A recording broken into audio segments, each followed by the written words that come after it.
Hitler ಕಲ್ಯಾಣ ಭಾಗ 87. ನಾನೇನು ಮಾಡಲಿಲ್ಲ ಸೌರಭ್ ಅವರೇ, ನಿಮ್ಮನ್ನು ನೋಡ್ತಾ ಇದ್ದೆ ಅಷ್ಟೇ. ಏನೂ ಮಾಡಲಿಲ್ವಾ? ಓನ್ಲಿ ನೋಡಿದೇನಾ ಅಷ್ಟೇ ಮಾತ್ರವೇನಾ? ಆಣೆ ಸೌರಭ್ ಅವರೇ, ನಾನೇನು ಮಾಡಿಲ್ಲ, ಕೇವಲ ನಿಮ್ಮನ್ನು ನೋಡಿದೆ ಅಷ್ಟೇ. ಹೌದಾ? ಹಾಗಾದರೆ ಯಾಕೆ ನೋಡಿದೆ? ಯಾಕಂದರೆ ಸುಮ್ಮನೆ ನೋಡಿದೆ. ಸುಮ್ಮನೆ ಸುಮ್ಮನೆ ಯಾಕೆ ನೋಡ್ತೀಯಾ? ಹೇಳ್ಕಣೆ. ಅಂದರೆ ನನಗೆ ದೃಷ್ಟಿ ತೆಗೆದಿಯಾ? ಏನೇ ಚೀಚಿ, ಅಂದರೆ ನಾನು ದೃಷ್ಟಿ ಬೀಳುವಷ್ಟು ಸುಂದರವಾಗಿ ಕಾಣ್ತಾ ಇಲ್ವೇ? ನಾನು ಹಾಗೆ ಹೇಳಲಿಲ್ಲ ಸೌರಭ್ ಅವರೇ. ನಿಮಗೇನು, ನೀವು ತುಂಬ ಚಂದ್ರನಂತೆ ಸುಂದರವಾಗಿದ್ದೀರಾ. ಮತ್ತೆ ಏಕೆ ನಾನು ದೃಷ್ಟಿ ತೆಗೆದೆ ಅಂದ್ರಿ? ಅಂದೆ ನಾನು. ನಿಲ್ಲಿಸು ಕಣೆ ನಿನ್ನ ಕಹಾನಿಗಳನ್ನು. ನನಗೆಲ್ಲ ಗೊತ್ತು. ನಿನ್ನ ದೃಷ್ಟಿಯಲ್ಲಿ ನಾನು ದೃಷ್ಟಿ ಬೀಳುವಷ್ಟು ಸುಂದರನಾಗಿಲ್ಲ ಅಂದೆ ತಾನೇ ಅಲ್ವಾ? ಈ ಡೊಂಕು ತಿರುಗಾಟ. ಸೌರಭ್ ಅವರೇ, ಯಾಕೆ ಹೀಗೆ ಬೆಳಗ್ಗೆಯಿಂದ ನನ್ನೊಂದಿಗೆ ವಾದ ಮಾಡ್ತಾ ಇದ್ದೀರಿ? ನೀವು ಈಗ ನಿಜ ಹೇಳ್ತೇನೆ ಕೇಳಿ. ನಿಜವಾಗಿ ನೀವು ತುಂಬ ಚೆನ್ನಾಗಿದ್ದೀರಿ.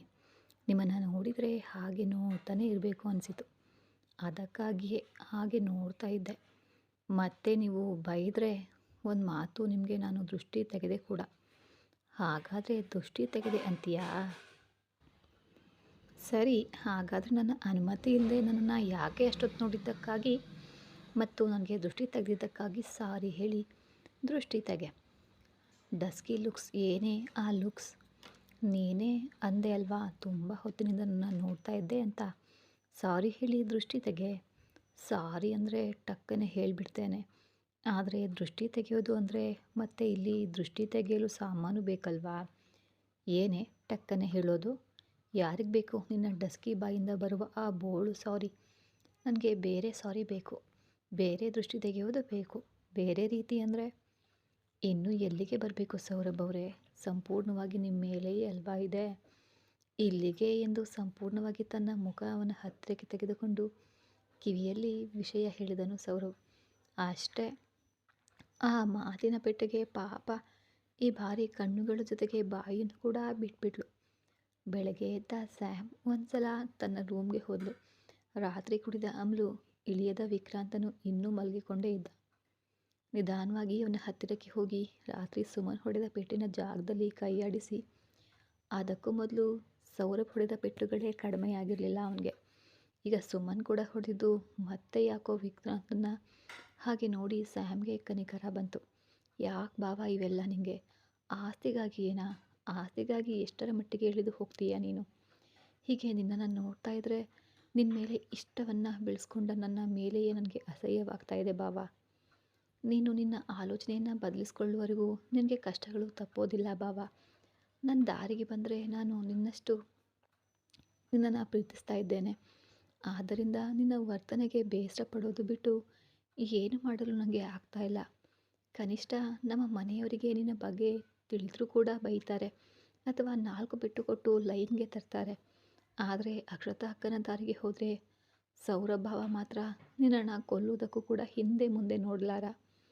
ನಿನ್ನಲ್ಲಿ ಬದಲಾವಣೆ ಬಂದರೆ ನಾವು ಯಾವಾಗಲೂ ಒಟ್ಟಿಗೆ ಇರ್ತೇವೆ. ಇಲ್ಲದಿದ್ದರೆ ಮಾತ್ರ ಸೌರಭ್ ಭಾವನನ್ನು ತಡೆಯಲು ಯಾರಿಂದಲೂ ಸಾಧ್ಯ ಇಲ್ಲ. ಸ್ವಂತದವರಿಗೆ ಕೇಳದವನು ನಾವು ಯಾರೋ ಹೇಳಿದರೆ ಕೂಡ ಕೇಳೋದಿಲ್ಲ. ಆಗ ನಾನು ಕೂಡ ನಿನ್ನ ಬಗ್ಗೆ ಮರೆತು ಹೋಗಬೇಕಾಗುತ್ತೆ ಎಂದು ಅವನ ತಲೆಯನ್ನು ನೇವರಿಸ್ತಿರುವಾಗಲೇ ಅದೇ ರೂಮಿನಲ್ಲಿರುವ ಸ್ಯಾಮ್ನಳ ಫೋನ್ ರಿಂಗ್ ಆಯಿತು. ವಿಕ್ರಾಂತ್ ಸ್ವಲ್ಪ ಕದಲಿದನು. ಅದನ್ನು ನೋಡಿ ಸ್ಯಾಮ್ ತಕ್ಷಣ ಅವನಿಂದ ದೂರ ಸರಿದು ಟೇಬಲ್ ಮೇಲೆ ಇರುವ ತನ್ನ ಫೋನ್ ತೆಗೆದುಕೊಂಡು ಅಲ್ಲಿಂದ ಪಕ್ಕಕ್ಕೆ ಹೋದಳು. ಸ್ಯಾಮ್ ಹೋದ 10 ನಿಮಿಷಕ್ಕೆ ಆ ಕಡೆ ಈ ಕಡೆ ಕದಲುತ್ತಾ ಕಣ್ಣು ತೆರೆದ ವಿಕ್ರಾಂತನಿಗೆ ಮೊದಲು ರಾತ್ರಿ ಫುಲ್ಲಾಗಿ ಕುಡಿದಿದ್ದರಿಂದ ಹ್ಯಾಂಗ್ ಓವರ್ನಿಂದ ತಲೆನೋವಿಗೆ ಜೊತೆಗೆ ಸುಮನ್ ಕೊಟ್ಟ ಪೆಟ್ಟಿಗೆ ಕೈ ಕೂಡ ಕತ್ತರಿಸಲು ಸಾಧ್ಯವಾಗದೆ ನೋವಿನಿಂದ ನರಕ ಕಾಣಿಸಿತು. ಕೈ ನೋವಿಗೆ ಕುಗ್ಗುತ್ತಲೇ ಬೆಡ್ ಇಳಿದ ವಿಕ್ರಾಂತನಿಗೆ ಅದು ತಾನಿರುವ ರೂಮಲ್ಲ ಎಂದು ಅರ್ಥವಾಗ್ತಾ ಇದ್ದಂತೆ ರಾತ್ರಿ ನಡೆದಿದ್ದು ಎಲ್ಲವೂ ಲೀಲಾಜಾಲವಾಗಿ ನೆನಪಿಗೆ ಬರ್ತಾ ಇದ್ರೆ ಹೆಚ್ಚಾಗ್ತಾ ಇರುವ ತಲೆನೋವಿಗೆ ಎಂದು ಕೂಗುತ್ತಾ ಮತ್ತೆ ಬೆಡ್ ಮೇಲೆಯೇ ಕುಳಿತು ತಲೆ ಹಿಡ್ಕೊಂಡನು ವಿಕ್ರಾಂತ್. ಕಣ್ಣು ಮುಚ್ಕೊಂಡು ಅವನ ಕಣ್ಣುಗಳ ಮುಂದೆ ಏನೋ ನೆರಳು ಬಂದಂತೆ ಎನಿಸಿ ಕಣ್ಣು ತೆರೆದು ನೋಡಿದರೆ ಎದುರಿಗೆ ಮಜ್ಜಿಗೆ ಗ್ಲಾಸ್ನೊಂದಿಗೆ ಸ್ಯಾಮ್ ನಿಂತಿದ್ಲು. ತನ್ನನ್ನು ಕೋಪದಿಂದ ನೋಡಿ ತಲೆ ಪಕ್ಕಕ್ಕೆ ತಿರುಗಿಸಿ ಆ ರೂಮ್ನಿಂದ ಹೊರಗಡೆ ಹೋಗ್ತಾ ಇದ್ದಾಗ ವಿಕ್ರಾಂತ್ನ ಹಿಂದೆಯೇ ಅವನ ರೂಮಿನವರೆಗೂ ಬಂದ ಸ್ಯಾಮ್ಲನ್ನು ನೋಡ್ತಾ, ಯಾಕೆ ನನ್ನ ಹಿಂದೆ ಬರ್ತಾ ಇದೆಯಾ, ಗೆಟ್ ಲಾಸ್ಟ್ ಫ್ರಮ್ ಹಿಯರ್ ಎಂದು ಕೂಗಿದನು ವಿಕ್ರಾಂತ್. ಬಾವಾ, ಮೊದಲು ಮಜ್ಜಿಗೆ ಕುಡಿ, ಇಲ್ಲಿದ್ರೆ ತಲೆನೋವು ಇನ್ನೂ ಹೆಚ್ಚಾಗುತ್ತೆ, ನಿಧಾನವಾಗಿ ಸಮಾಧಾನ ಹೇಳಿದ್ಲು ಸ್ಯಾಮ್. ಏನೇ ಮತ್ತೆ ಇದು ಹೊಸ ಡ್ರಾಮಾನ, ಏನು ಇವತ್ತು ಹೊಸದಾಗಿ ಪ್ರೀತಿ ತಂದೆ ನಟಿಸ್ತಾ ಇದೆಯಾ, ಏನು ಬೇಕು?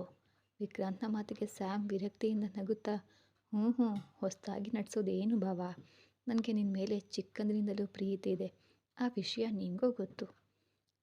ಪ್ರೀತಿ ಇದ್ದವಳೆ, ಆದರೆ ಯಾರೋ ಬಂದು ನನ್ನನ್ನು ಹಾಗೆ ಹೊಡಿತಾ ಇದ್ರೆ ನೋಡ್ತಾ ಸುಮ್ಮನೆ ಇರ್ತಾ ಇರಲಿಲ್ಲ. ಹಾಂ, ಬಂದವನು ಒಂದು ಪೆಟ್ಟಿಗೆ ನಿಂತು ಹೋದದ್ದು ಕೂಡ ನನಗೆ ನಿನ್ನ ಮೇಲಿರುವ ಪ್ರೀತಿಯಿಂದಲೇ ಬಾವಾ, ಅದು ನಿನಗೆ ಅರ್ಥ ಆಗ್ತಿಲ್ಲ ಅಷ್ಟೆ. ಆದರೂ ನಾನು ಬೇಕಂತಲೇ ನನ್ನ ಹೊಡೆಸಲಿಲ್ಲ, ನೀನು ಮಾಡ್ತಾ ಇರೋ ತಪ್ಪುಗಳ ಕಾರಣದಿಂದಾನೇ ನಿನಗೆ ಈ ಪರಿಸ್ಥಿತಿ ಬರ್ತಾ ಇದೆ.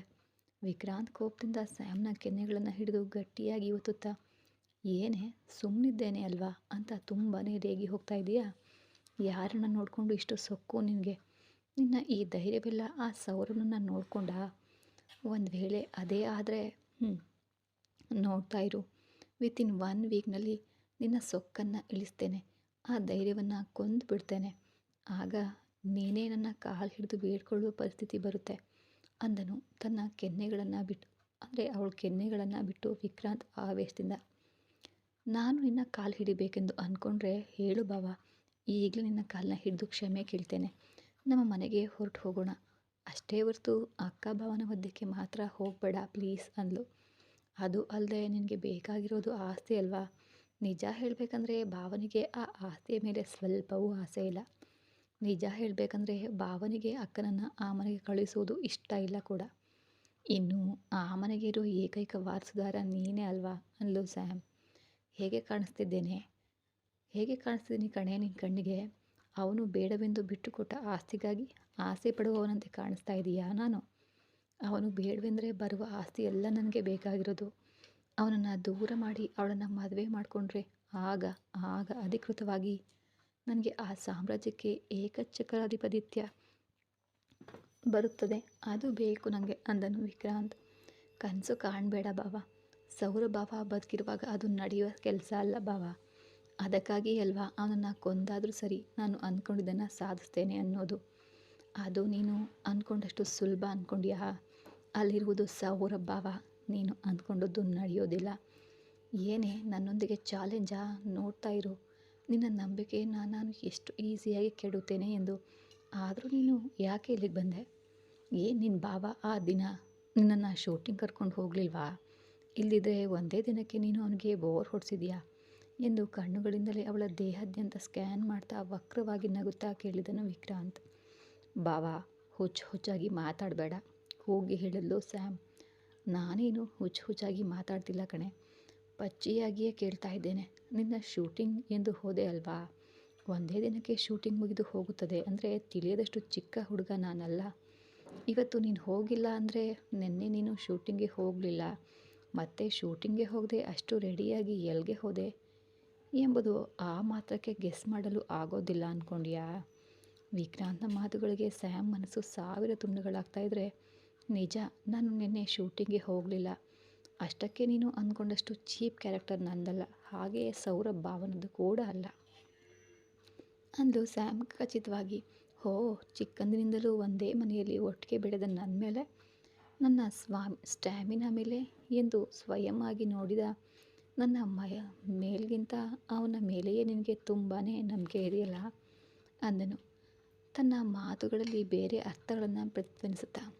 ಚೀಚಿ, ಇನ್ನೂ ನೀನು ಬದಲಾಗೋದಿಲ್ಲ ಭಾವ, ನಿನಗೆ ಸೌರ ಭಾವನೆ ಸರಿಯಾದ ಗಂಡ, ಕಬ್ಬಿಣ ಸುಡದೆ ಬಗ್ಗೋದಿಲ್ಲ ಎಂದ ಹಾಗೆ ನಿನಗೆ ಹೇಳುವವರು ಹೇಳುವ ರೀತಿಯಲ್ಲೇ ಹೇಳಿದರೆ ನೀನು ದಾರಿಗೆ ಬರ್ತೀಯ ಎಂದು ಮಜ್ಜಿಗೆ ಗ್ಲಾಸ್ ಟೇಬಲ್ ಮೇಲೆ ಇಟ್ಟು ಸ್ಯಾಮ್ ಕೋಪದಿಂದ ಅಲ್ಲಿಂದ ಹೋಗ್ಬಿಟ್ಲು. ಅವಳು ಹೋಗ್ತಾ ಇರುವಾಗ ಸ್ಯಾಮ್ಳನ್ನು ನೋಡ್ತಾ ಮತ್ತೆ ಬುರುಡೆಯಲ್ಲಿ ಹೊಸ ಕುತಂತ್ರಗಳು ಹುಟ್ಟಿ ಕನ್ನಿಂಗಾಗಿ ನಗ್ತಾ, ಏನೇ ಈಗಷ್ಟೇ ಅಲ್ವಾ ನನ್ನ ಮೇಲೆ ಪ್ರೀತಿ ಅಂದೆ, ಇದೇನಾ ನಿನ್ನ ಪ್ರೀತಿ? ಬೇಕಂತಲೇ ಕೆಣಕಿದನು ವಿಕ್ರಾಂತ್. ಮತ್ತೆ ಏನು ಮಾಡಬೇಕು ಅಂತೀಯ ಬಾಬಾ? ನೀನು ಎಷ್ಟು ಹೇಳಿದರೂ ಅಸಲಿಗೆ ಕೇಳ್ತಾ ಇಲ್ಲ. ಸರಿ, ನೀನು ಹೇಳಿದಂತೆ ಕೇಳ್ತೇನೆ. ನಿಜವಾಗಿಯೂ ನಿನಗೆ ನನ್ನ ಮೇಲೆ ಪ್ರೀತಿ ಇದ್ದರೆ ನಾನು ಹೇಳ್ದಂತೆ ಕೇಳು. ನನಗೋಸ್ಕರ ನಾನು ಹೇಳ್ದಂತೆ ಮಾಡ್ತೇನೆ. ಅಂದರೆ ನೀನೇನು ಹೇಳಿದರೆ ಅದನ್ನು ಕೇಳ್ತೇನೆ ಅಂದನು ವಿಕ್ರಾಂತ್.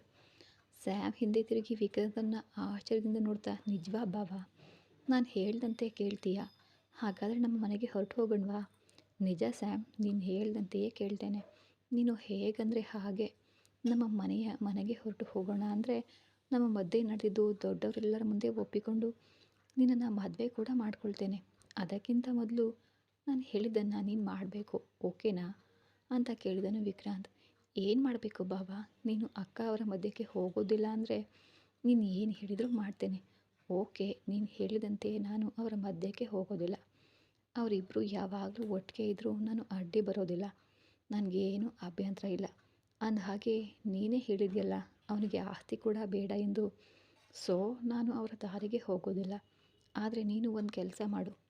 ಹಾಂ ಹೇಳು ಬಾವ, ಏನು ಮಾಡಬೇಕು? ಆಸೆಯಿಂದ ಕೇಳಿದಳು ಸ್ಯಾಮ್. ಸ್ಯಾಮ್ಳ ಆತರವನ್ನು ನೋಡಿ ಚಿಕ್ಕದಾಗಿ ನಕ್ಕು ಹೊಟ್ಟೆಯಲ್ಲಿರುವ ಮಗುವನ್ನು ಕೊಂದುಬಿಡಬೇಕು. ದಟ್ಸ್ ಇಟ್, ಅಷ್ಟೇ. ಅದಕ್ಕಿಂತ ಹೆಚ್ಚು ನಾನು ಇನ್ನೇನು ಕೇಳೋದಿಲ್ಲ ಅಂದ ತುಂಬ ಕೂಲಾಗಿ ವಿಕ್ರಾಂತ್. ಏನು? ವಾಟ್? ವಿಕ್ರಾಂತ್ ಕೋರಿಕೆಗೆ ಸ್ಯಾಮ್ ಕಣ್ಣುಗಳು ಗಿಲ್ಲನೆ ತಿರುಗಿದವು. ಏನು ಮಾತಾಡ್ತಿದ್ದೀಯಾ ಬಾವ? ನಿನಗೇನಾದರೂ ಹುಚ್ಚು ಹಿಡ್ದಿದೆಯಾ? ಇನ್ನು ಕಣ್ಣು ಕೂಡ ತೆರೆದ ಚಿಕ್ಕ ಪಾಪ ಬಾವ. ಹಾಗೆ ಹೇಗೆ ಹೇಳಲು ಸಾಧ್ಯ ನಿನ್ನಿಂದ? ಕೋಪದಿಂದ ಬಂದವು ಸ್ಯಾಮ್ನ ಮಾತುಗಳು. ಎಸ್ ಬೇಬಿ, ನಾನು ಹೇಳಿದ್ದು ನೀನು ಎಲ್ಲವೂ ಸರಿಯಾಗಿಯೇ ಕೇಳಿದೀಯ. ಅಕ್ಷತಾ ಹೊಟ್ಟೆಲಿರುವ ಆ ಮಗುವನ್ನು ಕೊಂದುಬಿಡಬೇಕು. ಆ ಮಗುವಷ್ಟೇ ಅಲ್ಲ, ಅಕ್ಷತಾಗೆ ಜೀವನದಲ್ಲಿ ಅಸಲಿಗೆ ಮಕ್ಕಳೇ ಹುಟ್ಟಬಾರ್ದು. ಹಾಗಿದ್ರೆ ನಾನು ಅಕ್ಷತಾ ದಾರಿಗೆ ಅಸಲಿಗೆ ಹೋಗೋದಿಲ್ಲ ಅಂತ ಹೇಳಿದನು ವಿಕ್ರಾಂತ್. ಆದರೆ ಯಾಕೆ ಬಾವ? ಅವಳು ಆ ಆಸ್ತಿ ದಾರಿಗೆ ಬರೋದಿಲ್ಲ ಎಂದು ಹೇಳ್ತಿದ್ದೀನಿ ಅಲ್ವಾ? ನಿನಗೆ ಬೇಕಿದ್ರೆ ನಾನು ಆ ಮಾತನ್ನು ಅಕ್ಷತಾ ಅಕ್ಕನಿಂದ ಕೂಡ ಹೇಳಿಸ್ತೇನೆ. ಮತ್ತೊಮ್ಮೆ ಹುಚ್ಚು ಆಸೆಯಿಂದ ಕೇಳಿದಳು ಸ್ಯಾಮ್. ಅವಳು ಬೇಡವೆಂದರೂ ಕೂಡ ತನ್ನ ವಂಶ ಪಾರಂಪರ್ಯವಾಗಿ ಬರ್ತಿರುವ ಆಸ್ತಿಗಳು ವಾರಸುದಾರರು ಇರುವಾಗ ಮತ್ತೊಬ್ಬರಿಗೆ ಸೇರಲಾರವು ಸ್ಯಾಮ್. ಅದು ರಾಜವಂಶದ ಧರ್ಮ. ಆದ್ದರಿಂದ ಈಗ ಅಕ್ಷತಾ ಸೌರಭ್ ಅವರು ಆಸ್ತಿ ಬೇಡ ಅಂದರೂ ಕೂಡ ಅವಳಿಗೆ ಹುಟ್ಟಲಿರುವ ಮಕ್ಕಳಿಗೆ ಆ ಆಸ್ತಿ ಸೇರುತ್ತದೆಯೇ ಹೊರತು ಮತ್ತೊಬ್ಬರಿಗೆ ಆ ಅವಕಾಶ ಇರೋದಿಲ್ಲ. ಅದಕ್ಕಾಗಿಯೇ ತಾನೇ ಅಸಲಿಗೆ ಅವಳಿಗೆ ಮಕ್ಕಳೇ ಇಲ್ಲದೆ ಹೋದರೆ ಎಂದು ಸೈಕೋಟಿಕ್ ಆಗಿ ನಗುತ್ತಾ ಹೇಳಿದನು ವಿಕ್ರಾಂತ್. ಅವನ ವಿಶ್ಲೇಷಣೆಗೆ, ಅವನ ಸ್ವಾರ್ಥಕ್ಕೆ, ಅದಕ್ಕೋಸ್ಕರ ಅವನು ಆಯ್ದುಕೊಂಡ ನಿರ್ಧಾರಕ್ಕೆ ಸ್ಯಾಮ್ನಲ್ಲಿ ಸಹನೆ ನಶಿಸಿ ಕೋಪ ಹೆಚ್ಚಾಗಿ ಎಳೆದು ಹಿಡಿದು ಒಂದನ್ನು ಬಿಗಿದು ಹೊಡೆದಳು ವಿಕ್ರಾಂತ್ನಿಗೆ. ಸ್ಯಾಮ್ನ ಪೆಟ್ಟಿಗೆ 1 ಸೆಕೆಂಡ್ನಲ್ಲಿ 1/10 ಭಾಗದಷ್ಟು ಅವನ ದೇಹ ಅಲುಗಾಡಿ ಮತ್ತೆ ತಕ್ಷಣವೇ ನಾರ್ಮಲ್ ಸ್ಥಿತಿಗೆ ಬಂದ್ಬಿಟ್ಟ. ತಾನು ಹೊಡೆದ ಕೆನ್ನೆ ಮೇಲೆ ಕೈ ಇಟ್ಕೊಂಡು ಕೋಪದಿಂದ ಸ್ಯಾಮ್ ಎಂದು ಗಟ್ಟಿಯಾಗಿ ಕೂಗಿದನು. ಬಾಯಿ ಮುಚ್ಚು ಬಾವ, ಯಾಕೆ ಹಾಗೆ ಕೂಗ್ತಾ ಇದೆಯಾ? ನಾನು ಇಲ್ಲೇ ಇದ್ದೇನಲ್ವಾ? ಹುಚ್ಚು ಏನಾದರೂ ಹಿಡ್ದಿದೆಯಾ ನಿನಗೆ? ಆಸ್ತಿಗಾಗಿ ಇಷ್ಟು ಕ್ರೂರತ್ವೇ, ಇಷ್ಟು ಸ್ವಾರ್ಥವೇ? ಅಸಲಿಗೆ ನೀನು ಮನುಷ್ಯನೇನಾ? ಚಿಚಿ, ನಿನ್ನನ್ನು ನೋಡಿದ್ರೇ ಅಸಹ್ಯ ಆಗ್ತಾ ಇದೆ. ಇಷ್ಟು ದಿನ ನಾನು ಪ್ರೀತಿಸಿದ್ದು ನಿನ್ನನ್ನು ಎಂದು ನನ್ನ ಮೇಲೆ ನನಗೆ ಜಿಗುಪ್ಸೆ ಉಂಟಾಗಿದೆ. ಏಯ್, ಏನೇ ಹೆಚ್ಚು ಮಾತಾಡ್ತಾ ಇದೀಯಾ? ನಾನು ಏನು ಮಾಡಬಲ್ಲೆನೆಂದು ಗೊತ್ತಿದ್ರೂ ಕೂಡ ಹುಚ್ಚಾಗಿ ಮಾತನಾಡಿದರೆ ಕೊಂದು ಇಲ್ಲೇ ಹೂತ್ಬಿಡ್ತೇನೆ. ಹಾಂ, ಏನು ಮಾಡಬಲ್ಲೆ ಬಾವ? ಮತ್ತೊಮ್ಮೆ ನನ್ನ ಮೈ ಮೇಲೆ ನಿನ್ನ ಪಶು ಪ್ರತಾಪ ತೋರಿಸ್ತೀಯ ಅಷ್ಟೇ ಅಲ್ವಾ? ಅದಕ್ಕಿಂತ ಹೆಚ್ಚು ನೀನೇನು ಮಾಡಲು ಆಗೋದಿಲ್ಲ. ಇಷ್ಟು ದಿನ ನಾನು ಬಾಯಿ ತೆರಲಿಲ್ಲ ಬಾವ. ಆದರೆ ಈಗ ಹೇಳ್ತಾ ಇದ್ದೇನೆ ಕೇಳು. ಈಗಲೇ ಹೋಗಿ ನಿನ್ನ ಬಗ್ಗೆ, ನಿನಗೆ ಮತ್ತು ನನಗೆ ಮಧ್ಯೆ ನಡೆದಿದ್ದು ಎಲ್ಲವೂ ಅಪ್ಪನಿಗೆ ಹೇಳ್ತೇನೆ. ಅಕ್ಷತಾ ಅಕ್ಕ ಇನ್ನೂ ಗರ್ಭಿಣಿ ಎಂದು ಭಾವನಿಗೆ ಅಕ್ಕನ ಮೇಲಿರುವ ಪ್ರೀತಿಯ ಬಗ್ಗೆ ಹೇಳಿ, ನೀನು ಯಾಕೆ ಇಷ್ಟು ನಾಟಕ ಆಡ್ತಿದ್ದೀಯ? ಎಲ್ಲವೂ ಅಜ್ಜ ತಾತನಿಗೆ ಹೇಳಿಬಿಡ್ತೇನೆ ಅಂದ್ಲು ಸ್ಯಾಮ್ ಆವೇಶದಿಂದ. ಸ್ಯಾಮ್, ಅನಾವಶ್ಯಕವಾಗಿ ನನ್ನಲ್ಲಿರುವ ಮೃಗವನ್ನು ಹೊರಗೆ ತೆಗಿಬೇಡ, ನೀನು ಸತ್ತು ಹೋಗ್ಬಿಡ್ತೀಯ ಅಂತ ಎಚ್ಚರಿಸಿದನು ವಿಕ್ರಾಂತ್. ನಾನು ಸಾಯುವ 1 ನಿಮಿಷದ ಮುಂಚೆಯಾದರೂ ನಿನ್ನ ನಿಜ ಸ್ವರೂಪವನ್ನು ಹೊರಗಡೆ ಹಾಕಿ ಸಾಯ್ತೇನೆ ಬಾವ. ಅಲ್ಲಿವರೆಗೂ ನೋಡ್ತಾ ಸುಮ್ಮನೆ ಇರಲು ನಾನೇನಾದರೂ ಹುಚ್ಚ ಅಂದ್ಕೊಂಡ್ಯಾ? ಸುಮ್ಮನಿರದೆ ನೀನು ಏನು ಮಾಡ್ತೀಯಾ? ನೀನು ಏನು ಮಾಡಲು ಅಂದ್ಕೊಂಡಿದ್ದೀಯಾ? ಸೌರಭ್ ಭಾವಗೆ ಏನಾದರೂ ತಿಳಿದ್ರೆ ನಿನ್ನನ್ನು ನಿಂತ ಜಾಗದಿಂದಲೇ ಅರ್ಧ ಇಂಚು ಕೂಡ ಕದಲದಂತೆ ಅಲ್ಲಿಯೇ ಬಿಡ್ತಾರೆ. ಈಗಲೇ ಹೋಗಿ ಭಾವನಿಗೆ ನಿನ್ನ ಬಗ್ಗೆ ಹೇಳಿಬಿಡ್ತೇನೆ ಎನ್ನುತ್ತಾ ಹಿಂದೆ ತಿರುಗಿದ್ಲು ಸ್ಯಾಮ್. ಹೊರಗಡೆ ಹೋಗಲು ಹೊರಟಿರುವ ಸ್ಯಾಮ್ ಕೈಯನ್ನು ಹಿಡಿದು ಎಳೆಯಲು ಪ್ರಯತ್ನಿಸ್ತಿರುವಾಗ ಸ್ಯಾಮ್ ವಿಕ್ರಾಂತ್ನಿಂದ ಬಿಡಿಸಿಕೊಳ್ಳಲು ಪ್ರಯತ್ನಿಸ್ತಿರ್ತಾಳೆ. ವಿಕ್ರಾಂತ್ ಒಂದು ಕೈಯಿಂದ ಎಷ್ಟೇ ಪ್ರಯತ್ನಿಸಿದರೂ ಕೂಡ ಸ್ಯಾಮ್ಳನ್ನು ನಿಲ್ಲಿಸೋದು ಕಷ್ಟವಾಗ್ತಾ ಇರಲು ಇನ್ನು ತನ್ನ ಕೈಯನ್ನು ಕೊಡವಿಕೊಂಡು ಒಂದೇ ಸಲಕ್ಕೆ ಗಟ್ಟಿಯಾಗಿ ಎಳೆದು ಹಿಡಿದು ಹೊಡೆದನು ಸ್ಯಾಮ್ಳನ್ನು. ಅಷ್ಟೇ, ಸ್ಯಾಮ್ ಒಂದೇ ಪೆಟ್ಟಿಗೆ ಗಿರ್ರನೆ ತಿರುಗಿ ಹಾಸಿಗೆ ಮೇಲೆ ಬಿದ್ದಲು ಪ್ರಜ್ಞೆ ತಪ್ಪಿ. ಹಾಸಿಗೆ ಮೇಲೆ ಪ್ರಜ್ಞೆ ಇಲ್ಲದೆ ಬಿದ್ದಿರುವ ಸ್ಯಾಮ್ಳನ್ನು ನೋಡಿ ಒಂದು ಸಲ ತಕ್ಷಣ ಬಾಗಿಲು ಮುಚ್ಚಿ ಬೋಲ್ಟ್ ಹಾಕಿ ಅವಳ ಹತ್ತಿರ ಹೋಗಿ ಅವಳ ಮೂಗಿನ ಹತ್ತಿರ ಬೆರಳು ಇಟ್ಟು ಉಸಿರನ್ನು ಪರೀಕ್ಷಿಸಿದನು ವಿಕ್ರಾಂತ್. ತುಂಬ ನಿಧಾನವಾಗಿ ಉಸಿರಾಡ್ತಿರೋದನ್ನು ನೋಡಿ ಬದುಕಿದ್ದಾಳೆ ಎಂದು ರಿಲ್ಯಾಕ್ಸ್ ಆಗುತ್ತಾ ಯಾರಿಗೋ ಫೋನ್ ಮಾಡಿದನು ವಿಕ್ರಾಂತ್. ಆ ದಿನ ಮಧ್ಯಾಹ್ನ ಕೂಡ ಹೊರಗಡೆ ಊಟ ಮಾಡಿ ಅವರು ಹೋಗಿದ್ದ ಜಾಗದಿಂದ ವಾಪಸ್ಸು ಮನೆಗೆ ಬಂದರು ಸೌರಭ್ ಮತ್ತು ಅಕ್ಷತಾ.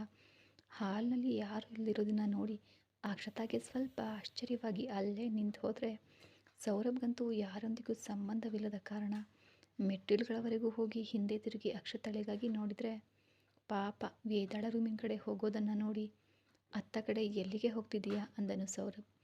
ಅಂದರೆ ಸೌರಭ್ ಅವರೇ, ಮನೆ ಇಷ್ಟು ಸೈಲೆಂಟ್ ಆಗಿದೆ, ಏನು ಮನೆಯಲ್ಲಿ ಯಾರೂ ಇಲ್ವಾ?